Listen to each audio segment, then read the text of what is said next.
Hello my dear students, welcome back जी। हम कर रहे हैं ISC accounts sample paper, ISC account specimen paper 2025 का। अभी हमने ऊपर एमसीक्यूज़ और वन मार्कर्स छोटे छोटे क्वेश्चंस कर लिए हैं। मैं आपको फिर से बता दूं, हम कर रहे हैं पार्टनरशिप वाले क्वेश्चंस, क्योंकि अभी मैंने शेयर्स के चैप्टर्स स्टार्टिंग से कराने हैं एंड डिबेंचर्स वाले चैप्टर्स में एक बार ये पूरे पूरे कराऊंगा। फिर उसके बाद आपको लाऊंगा इन चैप्टर्स के क्वेश्चंस पे। पार्टनरशिप के क्वेश्चंस हैं सबसे पहले। द रीज़न इज़, ये वो क्वेश्चंस हैं जो हमारे कह लीजिए जिन बच्चों ने नहीं भी पढ़ा हुआ, still they have a thinking कि उनको आते हों, वो प्रैक्टिस कर सकें इन क्वेश्चंस की। ठीक है, चलिए। Meeta, Sita and Rita are partners in a firm. Rita retires from the firm on 31st March 2024। ठीक है। Her claim including her capital and her share of goodwill is determined at 2,50,000। बहुत आराम से समझिए, तीन पार्टनर्स हैं हमारे, मीता, सीता और रीता रिटायर हो रही है फर्म से और उसका क्लेम है उस दिन 2,50,000 का।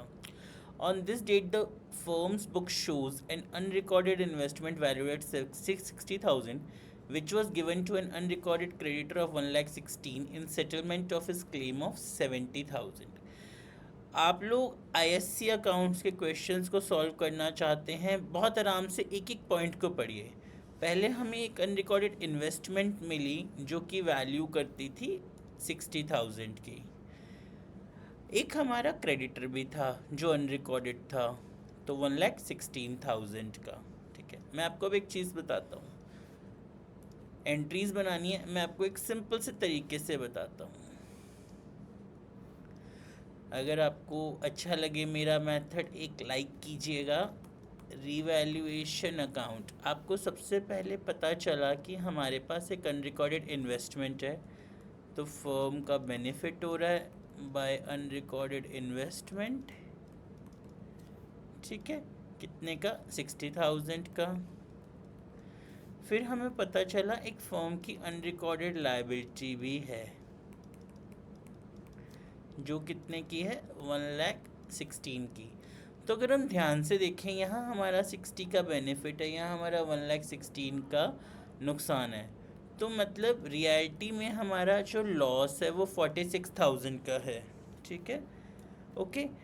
अब कैसे हुआ? यहाँ 56 आप कहेंगे सर यहाँ 56 होता है, पर अब यहाँ देखिए, इन सेटलमेंट ऑफ इस क्लेम ऑफ 70,000, मेरा जो 60 का एसेट था वो 70 का क्लेम सेटल कर गया। मतलब अब 1,16,000 में से 70,000 मुझे क्रेडिटर को नहीं देने, मुझे क्रेडिटर को बस 46 देने हैं। 46 कैसे हुआ? जो मेरा 60 था, मतलब वो लगा लीजिए मेरा 70 बन गया, क्योंकि उसने मुझे 70,000 का काम कर दिया। तो अब जो मुझे क्रेडिटर को पे करने हैं, just I have to pay him 46,000। ठीक है, तो मेरी फर्स्ट एंट्री क्या बनेगी? मेरी फर्स्ट एंट्री बनेगी, यहाँ लेते हैं, revaluation account debit to creditors account. जो मेरी फर्स्ट एंट्री बनेगी वो बनेगी revaluation account debit to creditors account, this one, 46,000 being the balance unrecorded creditors recorded. एक छोटी सी चीज़ बताऊंगा, जितना हो सके जर्नल एंट्रीज पे फोकस कीजिएगा, क्योंकि जर्नल एंट्रीज बहुत बहुत ज़रूरी हैं। The first entry would be revalued to creditors being the balance creditors unrecorded 46,000। ठीक है, डन यहाँ तक। अब उसके बाद सेकंड देखते हैं।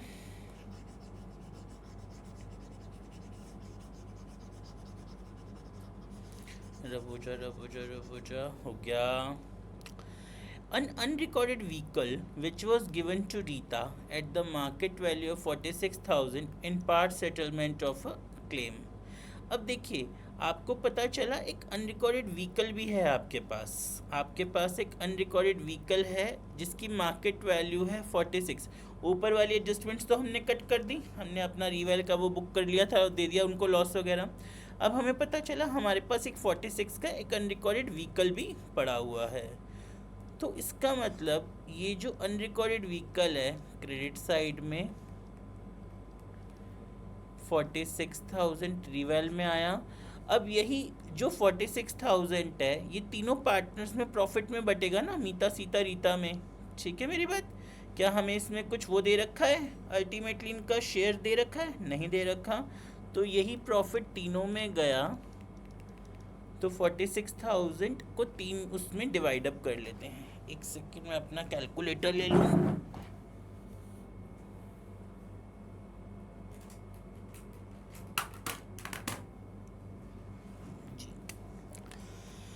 तो 46,000 डिवाइड बाय 3। क्या है? एक मिनट, रीतास कैपिटल, ओ सॉरी 46 तो बचा ही नहीं, ऊपर रिवेल कट ही गया था ना हमारा। I am sorry.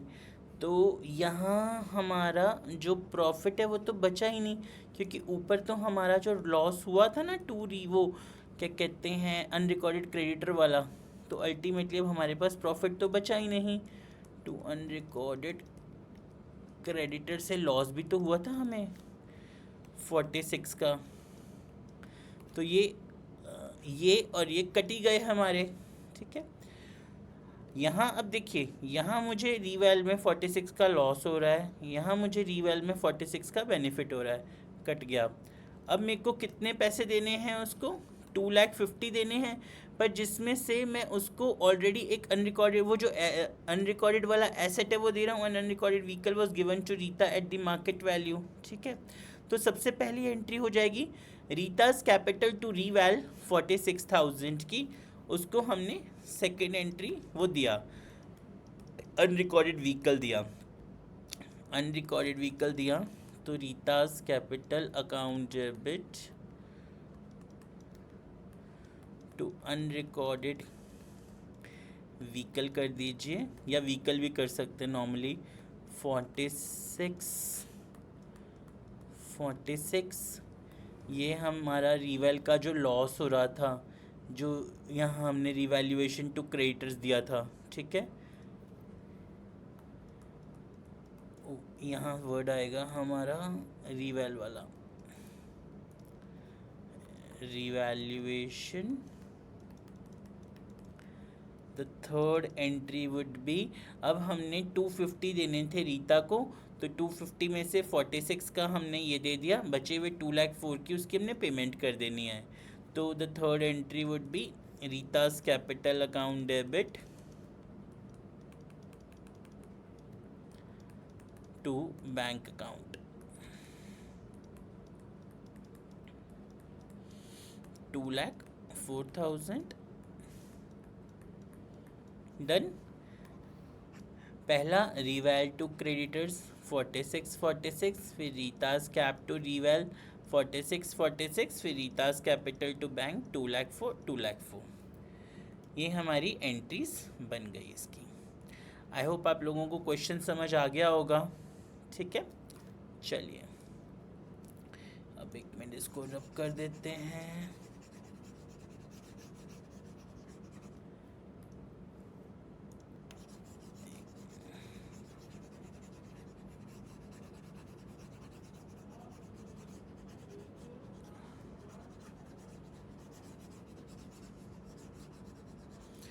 मैं हर थोड़ी थोड़ी देर में इसी तरह से आपको सारे क्वेश्चंस कराऊंगा। ठीक है, जस्ट थोड़ा सा ब्रेक, हाफ एन आवर का ब्रेक है ट्यूशन क्लास का, फिर उसके बाद दोबारा हम स्टार्ट आउट करेंगे और इनके क्वेश्चंस करेंगे। ठीक है, जस्ट ब्रेक थोड़ा सा।